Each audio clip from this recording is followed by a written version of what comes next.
One of the things that intrigues me is we really don't get the opportunity in extension to define our target market.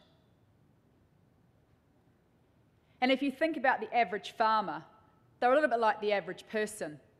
They have one breast, one testicle, and wear a skirt some of the time. They don't exist. The average farmer is a mythological beast. Are we supplying extension, value for money, versus being politically correct? We heard this morning that research is not for individuals. Research is for sectors, irrespective of who actually in those sectors is the most receptive to that information and are potentially contributing the most to our economy. I was given the 80-20 rule as a school analogy for uptake of information. 20% are proactive for information. They will go out and find it. Therefore, 80% are not motivated. Of that 80%, 40% are survivors. They will reactively learn. And a further 40% are the dropouts. They are the ones that will subsistence farm and eventually fall off the perch, in some cases quite literally. I think farmers also need to take some ownership of research and development. In Australia, there are some fantastic examples of where farmer groups have got together and are now in charge of their own research. Unfortunately, it doesn't happen enough to have enough of an impact. Segmentation. Farmers are less homogenous than they were 15 or potentially even 10 years ago. We need to segment farmers on age. We've seen the bigger gap. There's less farmers coming in at a younger age than what there are in the older bracket. On scale of their business, specialisation, of ownership structure, and of ethnicity. Certainly in New Zealand, a lot of our farm workers now do not have English as a first language.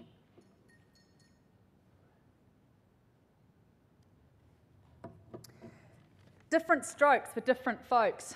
Rob Napier came up with a fantastic definition of perishable versus non-perishable skills. And I think we tend to focus on delivering more perishable skills when it comes to research than non-perishable. The emphasis on operational rather than strategic or business management. And what about business continuance? If most of the world's food is produced by family farms, then why are we not seeing more research and development into how we keep family farms in business? Do we think about the learning styles of our farmers? How do they prefer to get the information and take it in and understand it? And as we've talked about, English is a first language.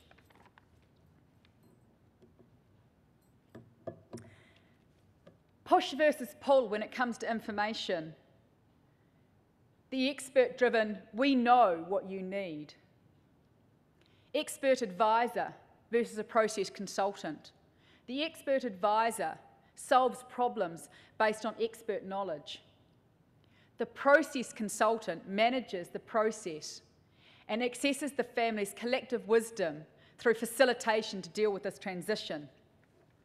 One of the challenges with the expert model is that there are 4 assumptions that are made. The first one is that the farmer has correctly identified the problem and is able to articulate that to us. That they have identified the right expert for the problem that they have identified. That the identified expert has tools to solve the problem that may or may not exist. And that this expert can also do it. Some challenges in there. Solutions. Identify farmer needs first. Determine the who before the what and the how. Determine demonstrated knowledge versus actual best practice. Gently debunk the myths before overlaying new information. Unpeel the onion. And process consulting versus expert opinion. Extension and evaluation strategy concurrent with research planning. If 49% of change comes from research, then 49% of change should also come from that research being extended through extension. Evaluate demonstrated change, not just bums on seats and reactions to the information. Let's not be PC. Let's put money where the biggest bang will be. Let's segment our market and put the research dollar where we're going to get the most return, which is from those people, those farmers who are at the leading edge of the game, who are generally the ones that are leading research and not necessarily benefiting from it. We need to look at credibility of the information source and its delivery. We need to consider the language of the learner. In New Zealand, the average reading age is 12. Most of our research material has been prepared by PhDs. It's not about dumbing it down, but it's about putting it into language that they understand. Let's not talk about somatic cells to farm staff.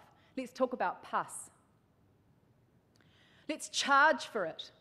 Let's make this information valuable in the eyes of the people that want it, who do want it. And we have to listen to farmers, not just with our ears, but with our eyes. What are they actually doing on farm that shows that they have taken up this information rather than just paying it lip service? To summarise, we need to look at segmentations, not silos. Farmers as onions, not cabbages. Look, listen, learn. Collaboration of research with farmers, both public and private sector, not competition. Let's look at real needs versus perceived needs. And I like this saying, we're built to conquer the environment, solve problems, achieve goals, and we find no real satisfaction or happiness in life without obstacles to conquer and goals to achieve. So with that, research and farming have a lot in common. But I will finish with, there is no hope in attempting to solve problems with the same technology that helped create it. Let's get innovative. Let's get it out there. Thank you.